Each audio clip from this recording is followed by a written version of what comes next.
여러분 어제 잘 적용하셨나요? 오늘은 새 포도주는 새 부대라고 하는 말씀인데 사실은 다른 주제가 아니고 똑같은 주제입니다.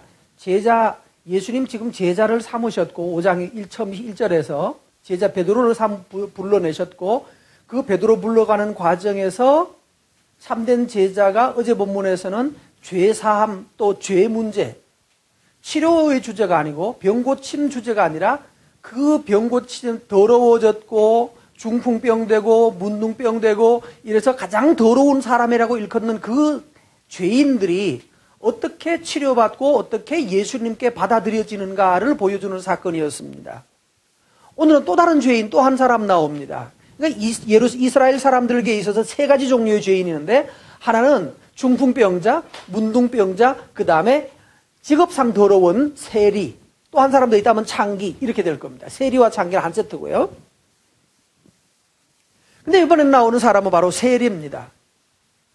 자, 이 세리 마태라고 하는 세리가 세관원에 앉아서 근무하고 있었습니다. 근데 예수님이 가만히 가셔가지고는 나를 따르라 이런 것이 아니고 또 원어를 가지고 살펴보면 이렇게 됩니다. 예수님이 계속 말씀하지 않고 계속 쳐다보고 계셨어요. 계속 이렇게 내가 여러분을 쳐다본 듯이 계속 쳐다보고 있으니까 갑자기 마태가 의식이 됐겠죠?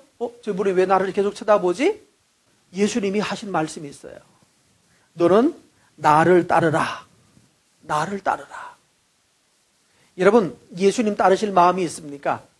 열심히 근무하고 있는 여러분, 열심히 자기 일에 열중하고 계시는 여러분에게 예수님은 여러분이 일하는 모습을 계속 쳐다보시고 계십니다. 그러면서 나를 따르라. 너 내 제자가 되지 않겠니? 라고 묻습니다.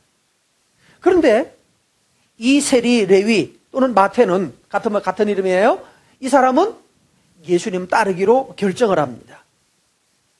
그래서 예수님을 버리고 자기 일을 버리고 일어나서 예수님을 따르고 예수님을 자기 집에 모셔드려요. 그리고 예수님을 자기 집에 모시는 그 잔치를 해요. 예수님 제자가 되는 것을 기뻐해서 잔치를 벌였단 말이에요. 여러분, 예수님 제자 되신 분들 잔치도 좀 하셨어요? 예수님 내가 주의 제자인 것 때문에 기뻐하고 즐거워하고 감사하면서 잔치하고 있는 레위의 모습을 보면 우리도 좀 잔치하고 오늘 점심 누가 좀 사주면 어떨까요? 내가 예수님 제자이기 때문에 예수님이 나를 바라보고 계시는 이 기쁨 때문에 감격 때문에 오늘 여러분 한턱 쏘시기 바랍니다. 그거 적용하실 분 오늘 적용하십시오. 그런데 예수님이 앉아있는데 문제는 바리새인과 서기관들도 따라 들어온 거예요. 그리고 나서는 아니 저 예수라는 자가 어떻게 저 나쁜 사람, 저 더러운 사람을 저런 사람 집에 앉아있는가. 자, 여기 보면 이 바리새인과 서기관들이 제자들을 비방하여 너희가 어찌하여 세리와 죄인과 함께 먹고 마시느냐. 예수님 찾아가신 사람은 누군가요? 본인이 스스로 주여 나는 죄인으로소이다 라고 하는 사람을 제자 삼으셨고요. 스스로 자기가 죄인인 것을 아는 마태, 레위를 예수님 제자 삼으셨고, 내가 더럽다는 것을 아는 중풍병자를, 내가 더럽다는 것을 죄인이라는 사실을 알고 있는 그런 나병 환자를 예수님께서 찾아가셨습니다. 다 똑같은 사람들이죠. 더럽다고 생각하는 사람들이에요. 죄인이라고 생각하는 사람들이에요. 여러분, 죄인이라고 생각하셔야 주님이 나를 찾아오시고 나와 함께 하실 수 있고 주님께 쓰임받는 주님의 사람이 되실 수 있습니다. 그래서 우리 스스로가 나는 깨끗하다, 난 죄 짓지 않았다, 나는 특별히 무슨 잘못한 게 없다, 이런 사고하는 것 자체가 이미 우리 속에 뭔가를 감추고 있는 거예요.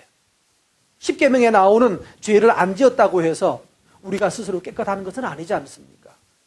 때로는 우리가 선행을 하고 있는, 때로는 목사가 설교를 하고 있는 이 설교하는 마음의 이면에도 여전히 악한 생각이 자리자리에 잡고 있는 거예요. 그래서 겸손하지 않으면 내가 가지고 있는 율법적 의를 가지고는 내 자신의 경건과 의를 지켜갈 수가 없습니다. 여러분, 율법적 의를 가지고 나 뭐 큰 죄 없다라고 말하지 않고 주님과 즐거이 동행하지 않는지, 그것이 바로 죄이고 그것이 바로 내가 가장 더러운 거예요. 마치 아내를 두고 있는 남자가 딴 여자를 마음에 생각하고 있다면 그게 바로 가장 더러운 것인 것처럼요. 근데 예수님께서 말씀하셨어요. 뭐라고 그러셨나요? 그래, 너희들 건강하다고 생각하는 너희들한테는 의사가 필요 없어. 건강한 자에게는 의원이 쓸 데가 없는 것처럼 스스로 죄인이라고 하는 생각하지 않는다면 그 사람들에게는 나는 필요 없는 거야. 그러나 나 이 사람들은 스스로 죄인인 줄을 알고 있기 때문에 내가 가서 그들과 함께 동행하고 그들과 함께 거하면서 그들을 내가 고치고 아름답게 해서 내 제자로 삼아 가겠다라고 하는 것이 주님의 뜻이었습니다. 그래서 죄인을 불러서 회개시켜서 예수님 제자 만드는 사역을 예수님이 하고 계시는 것입니다.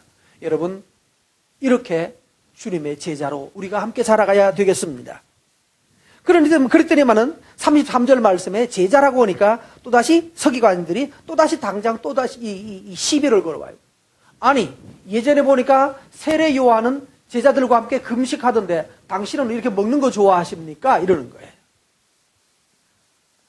시비를 걸려고 하는 사람은 모든 것이 다 언짢은 것입니다. 당신 어찌 그래 잘 먹고 잘 이거 노는 거 좋아하십니까? 잔치나 즐기고 있습니까? 라고 말할 때 예수님 하신 말씀이 뭐죠?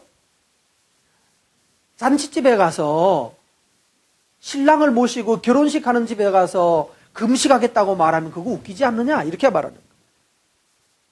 그러나 만약에 신랑을 뺏길 날이 올 텐데 신랑이 만약에 문제가 사고가 생기면 그때는 금식해야지. 그러나 지금은 내가 바로 너희들의 신랑이고 내가 너희들의 구원자이고 내가 너희를 기쁘게 하러 온 자인데 기뻐해야 한다라고 말씀하셨어요.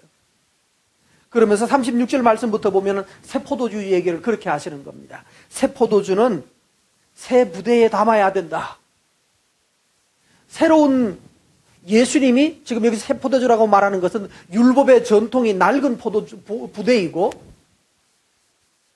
또 예수님은 지금 새로운 포도주인 거예요.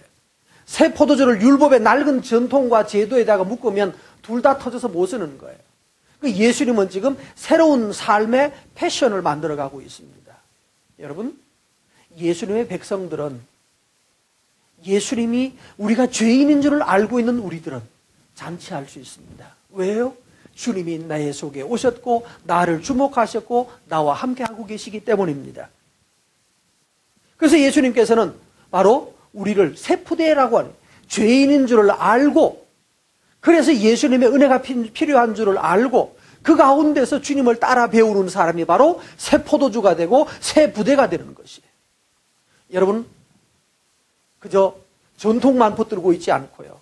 그저 나는 주님, 예수님 믿어요 라고 하는 이 신앙 고백 정도에 머물러 있지 않고 날마다 주님과 동행하면서 잔치하는 삶이 되기를 바랍니다.